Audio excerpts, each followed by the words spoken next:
आवाज जनता की। 14 नवंबर के बाद ये बिहार का जो ऊंचाई हुई उसकी कल्पना कोई नहीं कर सकते। ये एयरपोर्ट एक छोटा सा नमूना। जब से प्रधानमंत्री मोदी जी आए और जैसे ही भारत का सैन्य बल बढ़ा है और जैसे ही पाकिस्तान को हम लोग पटक के मारे, तो ये बयानबाजी में ना कोई दम है न कोई तुल है। ये भारत का युवा भी जान गया है कि भारत अब वो क्या है। वो यूपीए सरकार वाला भारत नहीं है।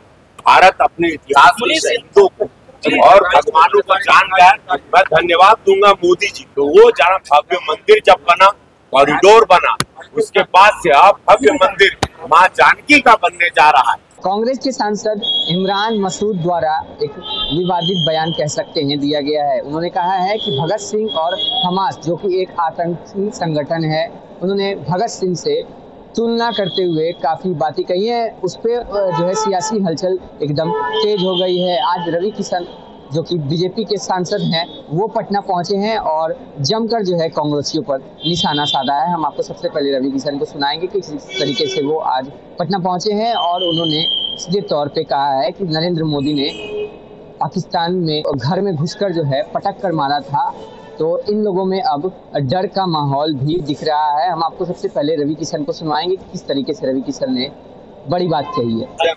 दीपावली और छठ माई के कांग्रेस सांसद इमरान मसूद है, उन्होंने भगत सिंह भाई हमास आतंकी संगठन से देखिए, ये जब से प्रधानमंत्री मोदी जी आए और जैसे ही भारत का सैन्य बल बढ़ा है और जैसे ही पाकिस्तान को हम लोग पटक के मारे, उसके बाद से भय डर सबको दिखने लगा। अब सब लोग ओबीसी से बड़ा नेता बनने के लिए बयानबाजी कर रहा है। तो ये बयानबाजी में ना कोई दम है न कोई तुल है। ये भारत का युवा भी जान गया है कि भारत अब वो क्या है। वो यूपीए सरकार वाला भारत नहीं है। भारत अपने इतिहास में शहीदों को और भगवानों को जान गया है। मैं धन्यवाद दूंगा मोदी जी कि जनवाए कि हमारे इतिहास में कौन कौन शहीद थे, हमारे भगवान कौन थे, हमारी जड़ें क्या थी, हम सनातनी कौन विचारधारा के। तो वो जहाँ भव्य मंदिर जब बना, कॉरिडोर बना, उसके बाद से अब भव्य मंदिर माँ जानकी का बनने जा रहा है, जिसका विरोध यहाँ पर एनडीए के विरोधी करने लगे। वो माँ जानकी के मंदिर का भी विरोध कर रहे हैं। बिहार की जनता, देवतुल जनता कई वर्षों से माँ जानकी का मंदिर यहाँ चाह रहे हैं। 500 वर्ष के बाद मेरे गोरखपुर संसदीय क्षेत्र के बगल अयोध्या में बन गया। कई साधु संतों ने अपनी जान की कुर्बानी दी, छाती पर गोलियां खाई। उसके बाद अब माँ जानकी का मंदिर बन रहा है, उसका विरोध कर रहे हैं। आज समस्त बिहार के लिए बहुत खुशी की बात है कि कर्पूरी जी के उनकी धरती पर हमारे यशस्वी प्रधानमंत्री, विश्व के सबसे बड़े नेता जा रहे हैं। आज हमारे गृह मंत्री, जिनको चाणक्य कहा जाता है, वो इस चाणक्य की पावन धरती पर आ जा रहे हैं।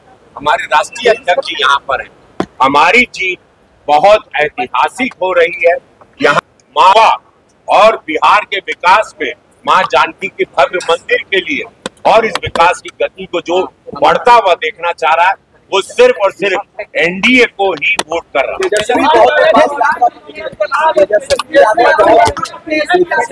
देखिए, उन लोगों को भी उनके गुप्तचर बता दिए हैं जमीन पर क्या माहौल है।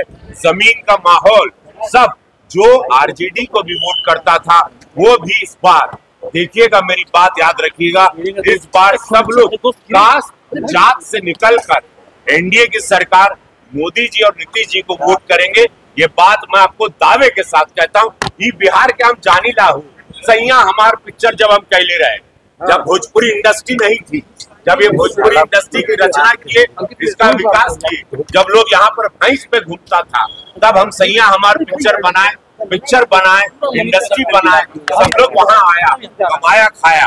तो विकास की यात्रा हम लोगों की मोदी जी के द्वारा। फिर आप देखिए गोरखपुर में आज सब शूटिंग हो रही है। गोरखपुर की भव्यता देखिए, मोदी योगी जी की वजह से। मैं वहाँ का सांसद हूँ। आज गोरखपुर पूरे भारत में एक नजीर पेश कर रहा है। तो हम लोगों की विचारधारा विकास की है, भ्रष्टाचार मुक्त भारत की है, एक ताकतवर भारत की है। एक ताकतवर बिहार बनेगा। 14 नवंबर के बाद ये बिहार का जो ऊंचाई हुई उसकी कल्पना कोई नहीं कर सकते। ये एयरपोर्ट एक छोटा सा नमूना। उग्रवाद यहाँ पे पलायन रुकेगा, हर युवा को नौकरी मिलेगी।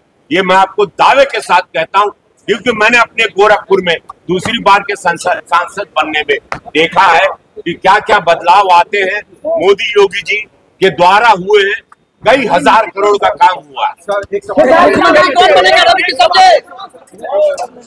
तो आपने सुना रवि किशन का बयान। सीधे तौर पे उन्होंने कांग्रेसी नेताओं पर जो है निशाना साधा है, कांग्रेस पर जमकर निशाना साधा है। तो वहीं उन्होंने कहा है कि तेजस्वी आज यात्रा पर निकलेंगे, कोई फायदा नहीं है, लेकिन इस बार जो है 14 नवंबर को जो है पता चल जाएगा बिहार में पूर्ण रूप से एनडीए की सरकार बनने जा रही है।